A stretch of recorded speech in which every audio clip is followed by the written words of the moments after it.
5 safkan içeride, beyaz bayrak kaldırıldı. Start verildi ve kurtuluş koşusu başladı değerli izleyenler. Toplu bir çıkış oldu. Liderliği dıştan gelen 4 numaralı Bavikal aldı. Farkı yarım boya kadar çıkardı bu safkan. İkinciliğe 2 numaralı Keş Akçe sokuldu. 1200 geçildi. Üçüncülükte dışta 1 numaralı Blue Eagle var. Blue Eagle'ın 2 boy kadar gerisinde dördüncülükte 5 numaralı Hot Chocolate. 3 boy kadar geride son sırada 3 numaralı Don Destello sırasıyla 1000 metre start yeri geçildi. Şimdi dıştan yaptığı ataklarla 1 numarada Blue Eagle liderliği aldı. Farkı 1,5 boya kadar çıkardı bu safkan. Bariyer dibine yakın 2 numarada Keş Akçe ikincilikte, hemen dışında. Üçüncülükte kaldı 4 numarada Bavikal. Bavikal'ın 2 boy kadar gerisinde 5 numarada Hot Chocolate.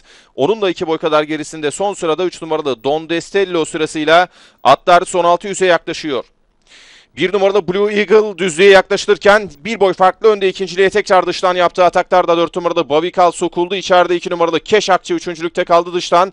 5 numarada Hot Chocolate'ın daha geriden de 3 numarada Don Destello'nun atakları var. Son 400 geçildiğinde 4 numarada Bavikal şimdi ataklarını arttırdı. Liderliği 4 numarada Bavikal aldı. Farkı 2 boya kadar çıkardı bu safkan. Dıştan 5 numarada Hot Chocolate'ın daha geriden en dıştan 3 numarada Don Destello'nun atakları var. Fakat son 200'ü 3 boy farklı önde geçiyor 4 numarada Bavikal. 5 numarada Hot Chocolate'ın dışarıdan Don Destello'nun atakları olsa da son 50'yi 3 boy farklı önde geçiyor 4 numarada Bavikal.